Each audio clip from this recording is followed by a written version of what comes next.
What's going on, y'all? Chuck Dunface here. Chris Reeve Knives Inkosi. Been a while since I had one of these. This is the third one I've owned. This one happens to be a Knives Ship Free exclusive. Knives Ship Free is fantastic. They are a great place to buy from. They had a nice little rewards point system.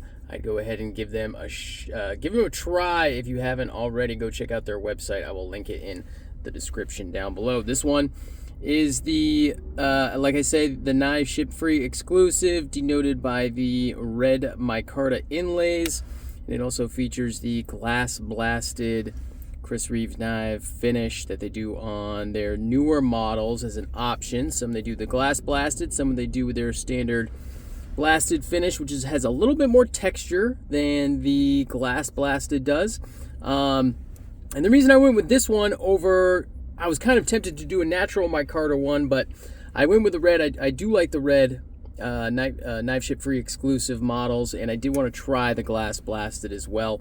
And this also features a Insingo blade, as you see right there. Insingo means razor in the Zulu language. If you're not familiar, Chris Reeve Knives they get their inspiration for their knives from being originally from South Africa before moving his company and his production over here to the United States in Idaho. Chris Reeve Knives, he was a South African native, and he gets his inspiration for his knife names from the Zulu language. So Inkosi means what does Inkosi mean? I believe it means chief. Sebenza means worker. Inkosi means chief. Maybe Umnumzan means chief. Damn. Let me know in the comments. I forget. But so Insingo means razor, and that is the type of blade this is. So your typical blade choices are going to be a drop point, tanto, and then this Insingo style, which is like a sheep's foot with some nice belly there and a dropped point.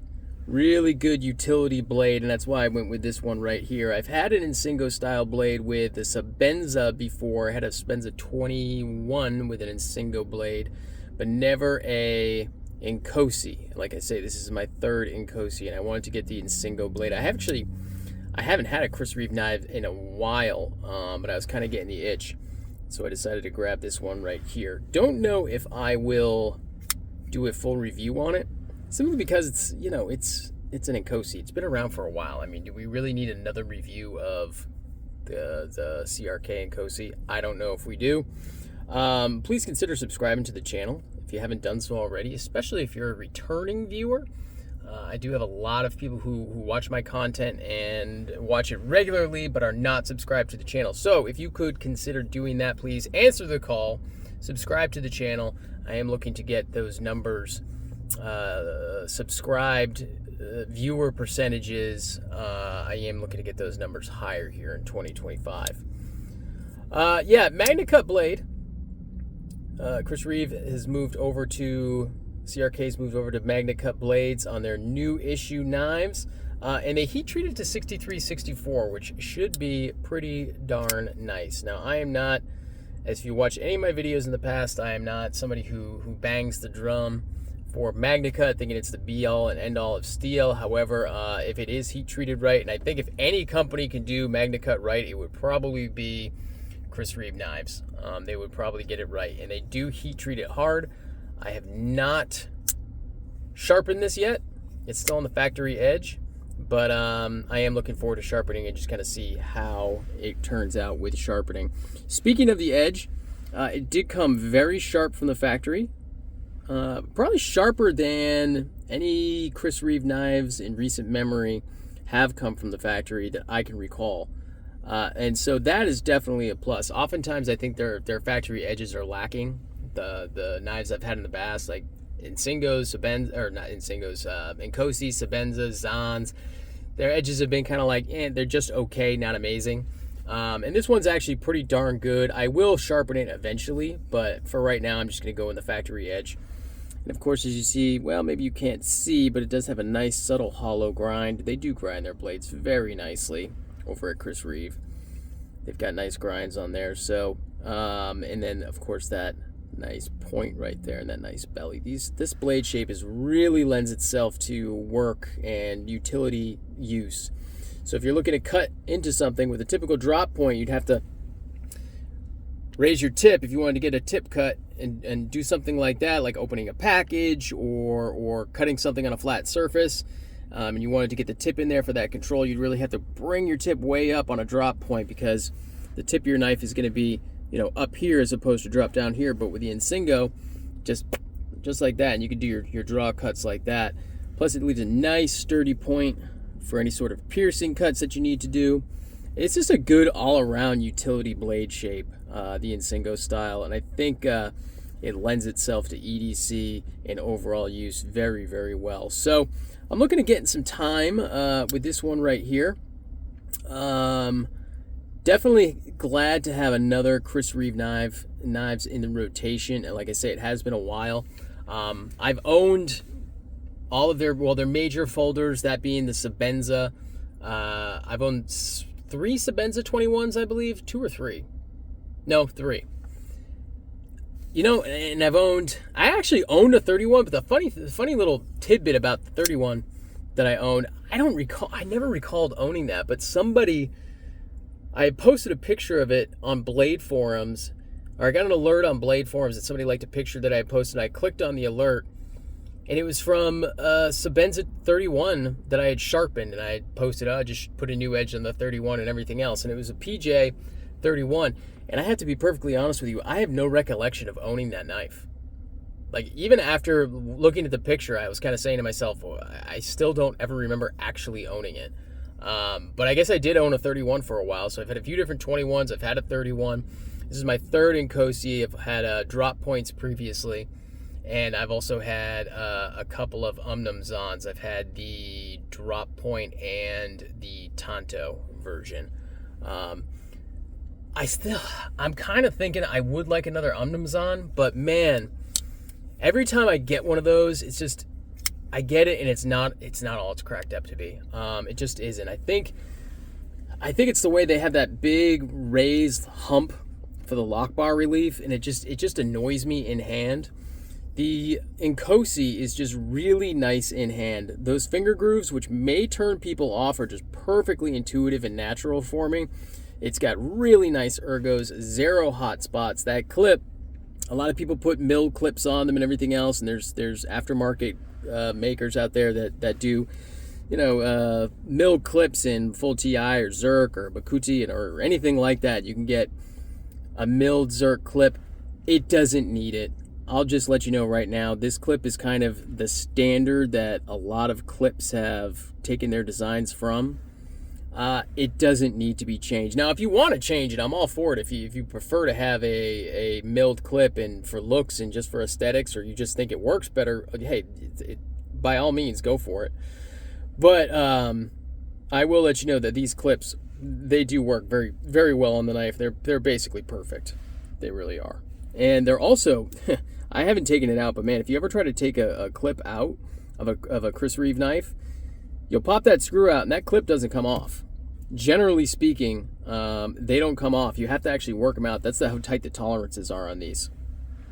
And speaking of tolerances, these are just known for really tight tolerances. Not a lot of movement, not a lot of slop in between the parts. They're just machined really well. And I think a lot of that is evidenced by, of course, the action and how it performs, and that glassy smoothness that Chris Reeve knives is famous for. And you absolutely feel that on these. Super smooth, excellent detent, perfect detent, and just very, very smooth all the way around. Now, I have already taken this knife apart and I removed the lanyard. The lanyard's just attached on that one standoff right there. And when you look at the washers that are in there, the phosphor bronze washers, they never fail to impress me. They really don't. They're cut to the shape of the actual scales. They're not just flat round discs. They're cut to the shape of the scales themselves, and there's parts milled out that goes way down here, and there's part cut out for the back spacer and everything else. And plus, on top of that, they're perforated, so they'll hold the grease or whatever lube you choose to put in there. They'll hold it in there, and they'll continuously lube the action. So it's really, I'm always impressed when I see those. It's really quite something to see when you take these apart, if you haven't done so, with your Chris Reeve knife. And they encourage you to take the knife apart as well. They include all the tools you'll need. So in the bag for this one, you get 2 Allen wrenches, because it's not a captive pivot, of whatever size this is, and then of course you get another one, so it comes with 3 Allen wrenches for the pivot, so you can kind of stabilize it on one side, keep it from spinning, and then get the other one loose. And then of course for these standoffs right here, you're getting for the body screws and the clip screw, you're going to get another Allen wrench. You'll get a can of lithium, not a can, but a little tube of lithium grease, white lithium grease that Chris Reeve Knives puts on their knives. And you'll also get, for the Inkosi, you'll get a little bit of Loctite, 242 Loctite as well, the blue stuff. So the reason behind that is with a Sebenza, everything just kind of goes finger tight on all the screws, and that's it, you're done. With the Inkosi, because it does have this back spacer right here, and the way the back spacer is constructed and the action is and everything else, it is a little bit more flexible with tuning the knife. You don't just tighten everything down finger tight. You can actually tune it a little bit, and so if you get something and you want to Loctite it in there, you can. I have not Loctited this one, and I have no blade play or anything like that, so I'm pretty happy with that. And it's just going to continue to break in and get more smooth and continue to smooth out as time goes on. But yeah, I think that pretty much covers it all. Oh yeah, last but not least, certainly the one real negative, the downside of this knife, let's talk about the thumb studs just for a second. CRK thumb studs suck. They just suck. Sebenza and the Inkosi both use these stepped thumb studs now. 30-something years ago, maybe these were innovative, but now they're just garbage. I will continue to say they're garbage. I will die on that hill that these thumb studs are just trash. You do get used to them, of course, but not having had a CRK in a while, just kind of going right into it and flicking it open and everything else, I was like, ow, yep, that's definitely a Chris Reeves thumb stud. They suck. There's people out there who do replacements and everything else for them, and you can buy replacements and you can take them out yourself, but they're press fit in there, so you kind of got to know what you're doing if you want to take them out and change them, or send them to somebody who does, and pretty much count on your warranty being voided if you do something like that. But I really think in 2020, it's 2025, they've been using these same thud studs for a lot of years. Stop hanging on to it for posterity's sake. You already killed, the 21, which a lot of people really, really liked, and you updated it with a 31, which people were skeptical about at first. There were some issues with it at first, but it's kind of come to it's that all that's been resolved. The 31's just fine. There's nothing wrong with it. It's just different, and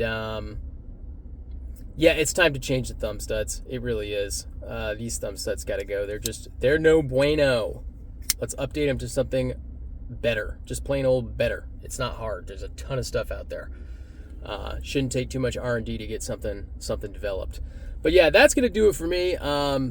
Covered a lot. I actually covered way more than I thought I would in this video, and this video has gone about twice as long as I thought it was going to go. So yeah, drop me a comment. Let me know what your favorite CRK model is. If you're still watching this, I appreciate it.